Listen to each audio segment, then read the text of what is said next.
28 février 2025. Je suis coach Marcel Ange. Aujourd'hui, nous avons une brillante invitée. C'est une jeune femme, Madame Cindy Eyango, titulaire d'un master en marketing et communication.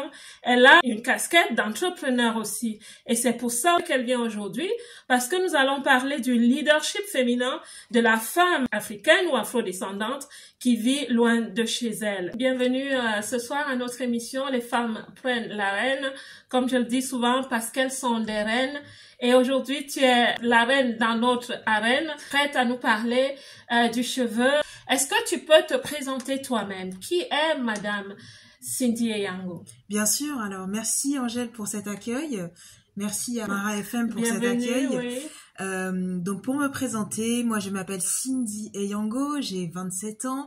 Je suis diplômée d'un master en marketing et communication et coach capillaire depuis maintenant 3 ans. Je suis française, mais depuis quelques mois, j'habite dans ce beau pays qu'est la Belgique. Bienvenue en Belgique. Merci. Parlez-nous un peu de vous, parce que vous êtes passionnée par le cheveu, mais d'où est-ce que ça vient? Parlez-nous un peu de votre enfance, de votre cheveu.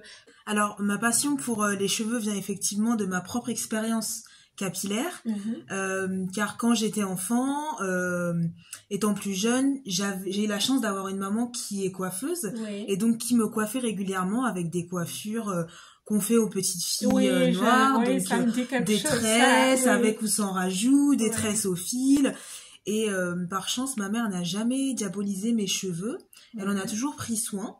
Donc elle ne me laissait pas les porter lâchés, mais elle prenait toujours soin de bien les coiffer. Donc je n'ai pas eu d'expérience traumatisante, douloureuse. Oui. J'ai pas connu des moments de déménage douloureux ou de tresses qui étaient vraiment serrées.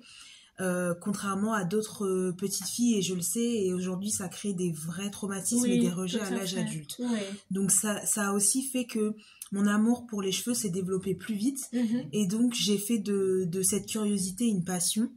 Et c'est pour ça que je suis devenue coach capillaire. Vous êtes venu en Belgique. Quelles sont les compétences d'adaptation? Parce que vous savez, quand on arrive à l'étranger, déjà, nous qui sommes partis d'Afrique, et maintenant l'étranger, ça reste l'étranger, vous êtes partis de la France pour la Belgique. Est-ce que vous pouvez nous donner quelques clés, les compétences? Comment est-ce que vous vous adaptez facilement? Qu'est-ce qui vous aide à vous adapter facilement? Oui. Alors, arriver dans un nouvel environnement n'est jamais facile. Mais je suis quelqu'un d'assez sociable, Oui. curieuse et ouverte d'esprit. J'ai remarqué qu'en Belgique, il y avait une vraie appétence pour les étrangers. Les gens sont assez sympathiques et accueillants. Donc ça a vraiment facilité mon intégration. Et il faut vraiment être ouvert d'esprit et curieux pour pouvoir s'adapter à un nouvel environnement. D'accord. Alors, vous avez, voilà, bien sûr, le cheveu afro. Est-ce qu'il a une particularité? Est-ce qu'il est facile à coiffer? Est-ce que... Oui. Alors, le cheveu afro, moi j'ai envie de dire, il n'est pas ce qu'on croit qu'il est. Oui. Parce qu'on a tendance à dévaloriser les cheveux afro dans les médias ou alors de par notre entourage en se disant que c'est un mauvais cheveu, qu'il faut le lisser. Oui. Mais finalement, quand on s'intéresse d'un peu plus près à ce cheveu, on se rend compte que c'est juste un cheveu qui n'a pas reçu les bons traitements et à qui il manque des produits et des conseils. Donc c'est un cheveu qui est vraiment fascinant, versatile, et qui est beau comme tous les autres cheveux. Oui, tout à fait, je suis d'accord avec vous. Même comme moi, j'ai des rajouts de temps en temps et peut-être très souvent. Aussi par rapport à l'hiver, c'est une sorte de casque voilà, capillaire. Pour moi, je parle que de moi. Alors, vous avez choisi de devenir coach capillaire. Depuis quand êtes-vous formalisé comme entrepreneur et d'où part cette passion pour les cheveux? Bon, vous en avez déjà parlé, mais surtout le déclic pour en faire un métier et de quel type de cheveux parle-t-on en fait? Oui. Moi, j'ai une formation académique en marketing et communication, mais à côté, je suis quelqu'un de très coquette, donc j'aime prendre soin de moi et de mes cheveux. Et donc ma passion pour les cheveux est née de mon expérience avec mes cheveux. Et j'ai sauté le cap de l'entrepreneuriat pour devenir coach capillaire il y a maintenant 3 ans. Oui. Et mon but en tant que coach capillaire, c'est vraiment de transmettre un savoir, transmettre une passion et démocratiser l'entretien des cheveux crépus et bouclés pour qu'on arrête de penser qu'ils sont très difficiles ou très moches ou qu'il faut absolument les cacher ou les lisser pour être jolis en fait. D'accord. Donc vos clients en général sont des personnes afrodescendantes qui ont un cheveu crépus. Oui, crépus ou bouclés, ça dépend. Parfois il y a des métissages. Donc mes clientes sont des femmes noires ou afrodescendantes, donc Oui. métissées, qui ont des cheveux crépus ou bouclés, qui souhaitent revenir au naturel, comme on dit souvent, donc c'est-à-dire arrêter les lissages, arrêter les défrisages, et qui souhaitent prendre soin de leurs cheveux naturels. D'accord. Comment pouvez-vous décrire votre service? Vous avez déjà parlé de votre cible, votre marché, si on peut le dire, mais qu'est-ce que vous faites exactement avec ces personnes? C'est un accompagnement? Ça se passe comment? Oui. Voilà. Alors, pour parler un petit peu de mon expérience personnelle, lorsque j'ai décidé, moi, de revenir au naturel, j'avais 16 ans, donc j'ai complètement arrêté les défrisages. Et j'ai toujours été fascinée par les boucles et le volume. C'est pour ça que j'ai arrêté les défrisages, parce que ça ne m'offrait pas cette possibilité. Et lorsque j'ai commencé mon aventure capillaire, comme tout le monde, j'ai commencé très souvent à faire des recherches, à développer mes compétences sur le sujet via YouTube, via des forums, via des conseils de mon entourage. Vous vous êtes formée en fait. La formation n'avait pas encore commencé. Là, j'étais plutôt dans le développement de ma curiosité. Ah, d'accord. Comment entretenir mes cheveux à la maison, oui, c'est ça. Et petit à petit, je suis montée en compétence avec les nombreuses vidéos que je voyais, mais j'étais confrontée à un problème que rencontrent beaucoup de femmes qui veulent revenir au naturel. C'est la multiplicité de l'information sur Internet. Ah oui. On dit tout et son contraire sur Internet, et parfois c'est très difficile de s'y retrouver entre les recettes faites maison, à base d'avocats, finalement, les on utilise quoi? C'est ça, on utilise quoi et comment, et surtout, est-ce qu'on peut avoir des résultats avec tout et n'importe quoi? Donc j'étais confrontée un peu à un mur où j'avais un trop plein d'informations, et j'avais besoin de sortir un peu de tout ça et d'avoir des conseils de qualité. Donc moi-même, je suis passée par une coach capillaire à l'époque, qui m'a du coup éclairée, qui m'a montré la voie, et qui m'a vraiment apporté des conseils de qualité et qui ont été efficaces et qui ont vraiment simplifié ma routine. Oh, super. Voilà.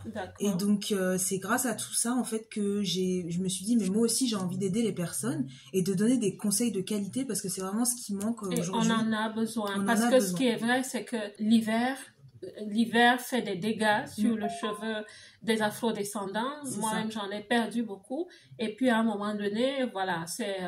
Help, Cindy! C'est ça, et voilà. Vous savez pourquoi? Mais c'est parce que nos cheveux de base sont habitués à un climat chaud, un climat humide, et donc quand on arrive en climat tempéré comme en Europe, ni nos cheveux ni notre peau ne sont habitués, donc il faut complètement réadapter sa routine, et c'est là où on perd un peu les personnes.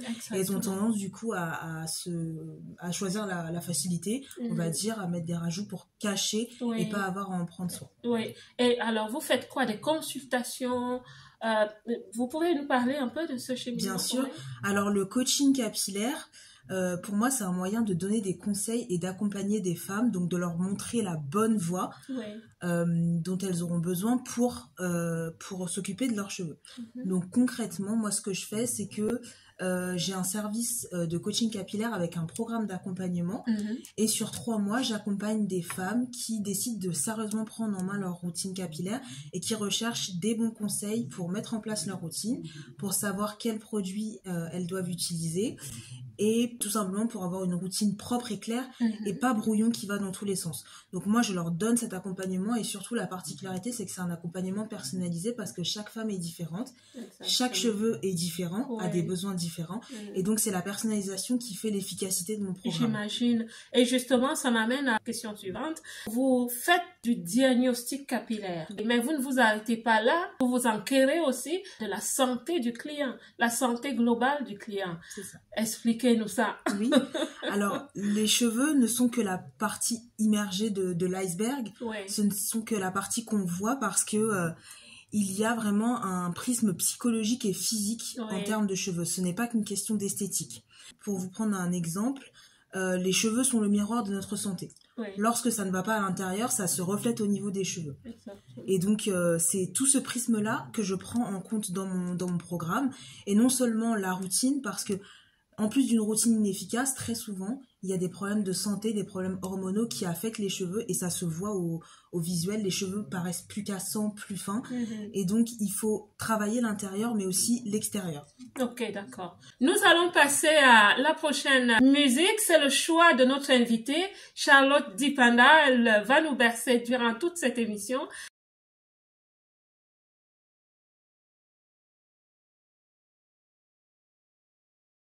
Alors, on revient ici, on est sur Mara FM, l'émission Les femmes prennent l'arène. Nous sommes avec une coach capillaire, Cindy Eyango. Elle est en train de partager son expérience. Est-ce que vous pouvez nous expliquer une expérience de consultation avec une cliente? Dites-nous qu'est-ce qu'elle avait comme problème, juste nous faire vivre un moment de coaching capillaire. Oui, bien sûr. Alors, tout coaching capillaire commence par un bon diagnostic capillaire. D'accord. Donc, le diagnostic sert à évaluer pas l'étendue des dégâts, mais les besoins des cheveux, les envies de la cliente et déterminer quels sont les objectifs précis de la cliente. D'accord. Donc, très souvent, moi, le diagnostic, je le fais soit à distance, donc via les outils vidéo, ou alors en physique, si je me déplace chez la personne, je pose des questions à la personne et j'observe ses cheveux. Donc ça, c'est vraiment une étape cruciale qui va me permettre derrière de mettre en place sa routine qui sera vraiment sur mesure. Et par exemple, une fois que le diagnostic a été fait, moi de mon côté, grâce à mon expertise et à mon expérience, j'arrive à déterminer un calendrier de soins et à recommander des produits qui sont vraiment adaptés à la cliente et surtout une bonne routine parce que des produits ne sont rien sans une bonne méthode d'entretien. Oui, j'imagine bien. Et donc, par exemple, tout à l'heure, on parlait de la santé du client. Dans le diagnostic, il y a toujours une partie échange qui est très importante où je pose des questions à la cliente, qu'elle me raconte l'histoire de ses cheveux, qu'elle me parle de son hygiène de vie, de sa santé, voilà, un vrai diagnostic global. Parce que, par exemple, je suis déjà tombée sur des clientes qui avaient des cheveux fins et cassants. Et lorsque je leur demandais quel était leur état de santé ou si elles avaient des problèmes hormonaux, etc., très souvent, ces clientes-là avaient des problèmes de carence en vitamines, en fer, ou alors des maladies hormonales, et ça impactait directement le cheveu. Donc derrière, il faut mettre en place une routine interne, mais également externe. Donc quand je dis routine interne, c'est comment combler les carences via des vitamines, comment manger mieux, mais aussi externe, comment faire des soins qui vont permettre de renforcer, d'hydrater et de nourrir les cheveux. D'accord. On pense à quoi? Au complément alimentaire et quel type de vitamines en fait? Oui. Alors moi je ne prescris pas de compléments alimentaires parce que les compléments alimentaires sont à prendre toujours dans le cadre d'une bonne hygiène de vie et de préférence par un médecin. Mais aujourd'hui il existe beaucoup de compléments alimentaires dédiés aux cheveux qui vont apporter des vitamines spécifiques pour les cheveux. Et des vitamines E, la vitamine E, la vitamine B, B12, la biotine, vraiment toutes les vitamines qui sont disponibles pour le corps sont aussi bonnes pour les cheveux. D'accord. Il y a des personnes qui se plaignent d'avoir des cheveux qui blanchissent avant l'âge. Certaines personnes disent que c'est lié au stress. Est-ce que c'est possible justement, parce que je commence un peu à comprendre, est-ce que c'est possible que le stress exagéré dans le corps favorise la dénaturalisation des cheveux? Tout à fait. Les cheveux qui se cassent ou qui blanchissent? Alors, le stress, ça a énormément d'impact sur les cheveux. On ne s'en rend pas souvent compte, mais ça a un impact non seulement sur le cuir chevelu, car le cuir chevelu est moins mobile et donc moins souple. Et les cheveux ont du mal à sortir parce que le cuir chevelu se crispe, notamment en période de stress, en période de deuil, en période de choc émotionnel. Et donc, forcément, comme les cheveux ont du mal à sortir, ça impacte la qualité finale de la longueur du cheveu.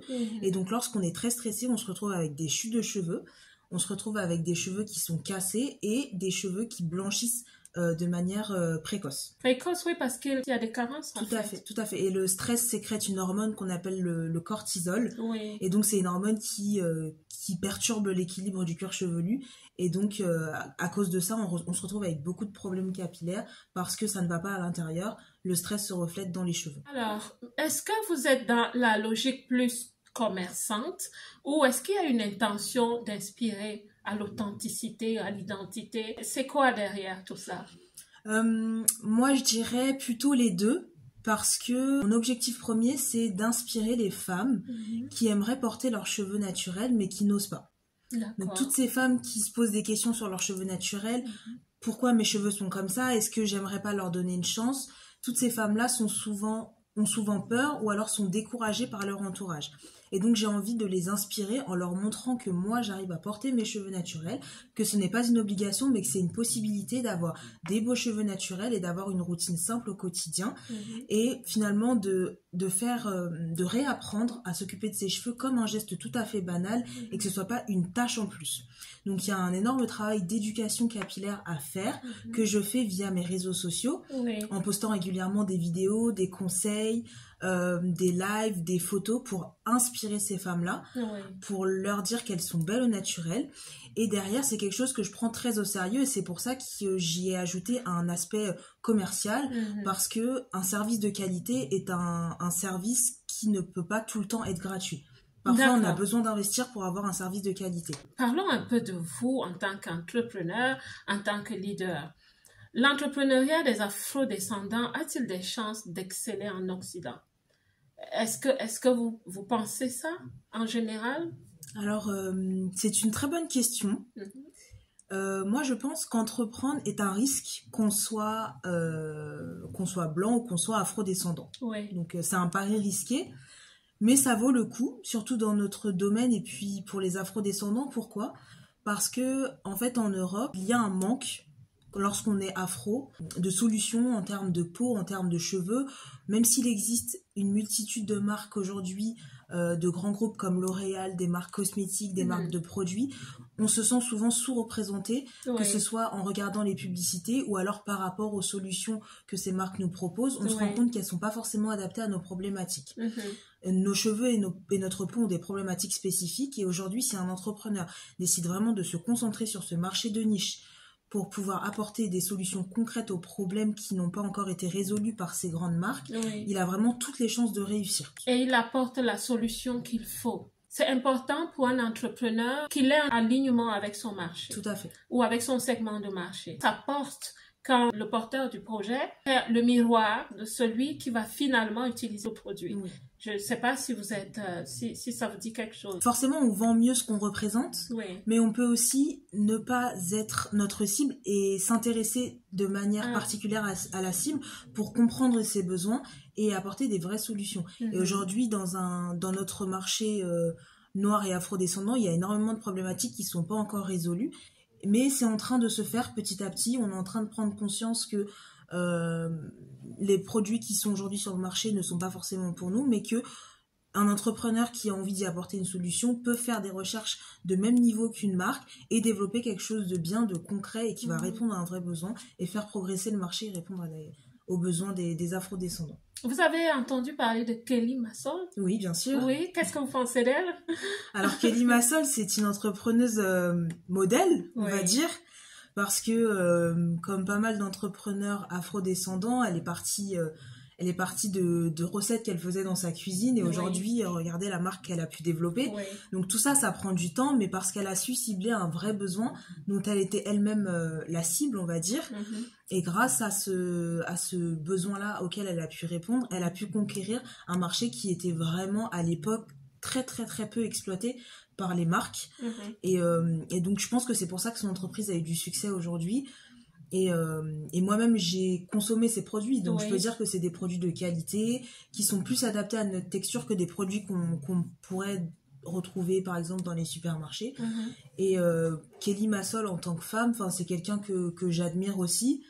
Elle a un fort tempérament, elle a du caractère, elle est sûre d'elle et c'est ce qu'il faut pour être... Sa communication est toujours très dynamique, elle est lumineuse en fait. Et c'est vraiment ce genre de caractère qui est inspirant dans l'entrepreneuriat, surtout Black-owned, parce que on va rencontrer beaucoup de barrières, beaucoup de préjugés et donc il faut être sûr de soi et sûr de son projet pour pouvoir réussir. Exactement. Et là, vous revenez à la question précédente. On rencontre des barrières. Oui, je voulais quand même parler un peu de ça. Quelles sont les compétences au cas où vous avez eu affaire à cela? Dernièrement, je regardais une émission. C'était une compétition en France où la jeune Black a eu du mal. Miss France aussi la Star Academy justement. Et Miss France aussi. La réussite est bonne pour tout le monde, quelle que soit l'origine, d'accord? Mais le problème, c'est quand s'incrustent des préjugés, un combat inutile qui apparaît contre une personne qui juste pour raciser la chose et qui n'a rien fait de mal. Mais quelles sont les compétences que vous pouvez conseiller à qui que ce soit dans des moments pareils? Parce que je pense qu'elles ont vraiment spot on, elles ont bien fait, elles se sont bien comportées, mais vous, qu'est-ce que vous aurez pu conseiller? Alors moi, ce que j'ai envie de dire, c'est que quand on veut entreprendre, surtout quand on est afro-descendant, on rencontre beaucoup de préjugés. Et il y en aura toujours parce qu'il y aura toujours des personnes qui voudront nous décourager, qui ne croiront pas en notre projet, pas forcément par méchanceté, parfois un peu, mais pas forcément par méchanceté, tout simplement parfois parce qu'elles n'ont pas la même vision que nous. Et donc elles peuvent ne pas croire en notre projet. Mais c'est important que nous, on soit convaincus de ce qu'on vend, convaincus de ce pourquoi on le fait, pour que ça fonctionne, et qu'on développe vraiment une capacité de résilience et une force de caractère, de créer une carapace et de rejeter toute attaque qui pourrait essayer de nous décourager ou de nous faire abandonner. Et ce super conseil, et je pense qu'il est valable pour qu'on soit entrepreneur, étudiante à l'université, qu'on vive dans un quartier résidentiel, partout quoi. Où vous voyez-vous dans 5 ans? Alors, dans 5 ans, je suis actuellement en train de travailler sur plusieurs projets pour développer mon activité et non pas forcément rester dans le coaching, mais aller vers d'autres horizons, toujours en rapport avec le capillaire. J'ai pas mal de projets en cours, j'ai très souvent des nouvelles idées. Mon mari m'aide aussi à trouver des nouvelles idées, donc c'est des projets qui sont encore un peu confidentiels et qui sont tout naissants, donc j'ai pas forcément envie d'en parler, mais en tout cas ce que je peux dire, c'est que j'aimerais vraiment, je cherche vraiment à développer cette activité-là pour un jour pouvoir en vivre, parce qu'aujourd'hui c'est ma deuxième activité, mais je sens qu'il y a vraiment un potentiel sur le marché, il y a énormément de choses à faire, et donc je n'ai pas envie de me fixer de limites. J'ai des grands et beaux projets, donc d'ici 5 ans j'espère pouvoir les réaliser. Kelly Massol? À la Kelly Massol. À la Kelly Massol. Super. Et donc, pour votre compagnie Cindy Coup de Pouce, êtes-vous ouverte à des collaborations professionnelles, des financements? Comment est-ce que vous fonctionnez? Est-ce que vous êtes vraiment ouverte à un développement lié aux collaborations? Oui. Alors moi, je pense que seul on va plus vite, mais ensemble on va plus loin.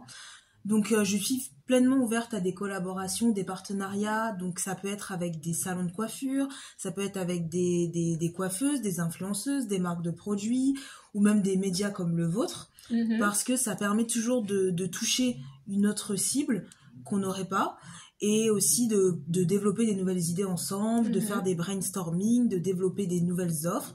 Donc je suis complètement ouverte aux collaborations et j'en cherche même. Donc, Ah d'accord, super.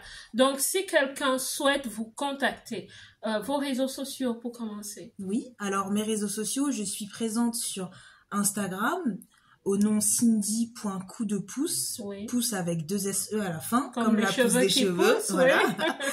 Également sur Facebook, également sur TikTok, et j'ai un site internet qui s'appelle coupdepoucecap.fr. D'accord. Voilà, donc j'essaye d'être un peu sur plusieurs plateformes pour faciliter la connexion avec des gens qui ne seraient pas sur ces plateformes, ou sur certaines et pas d'autres. D'accord.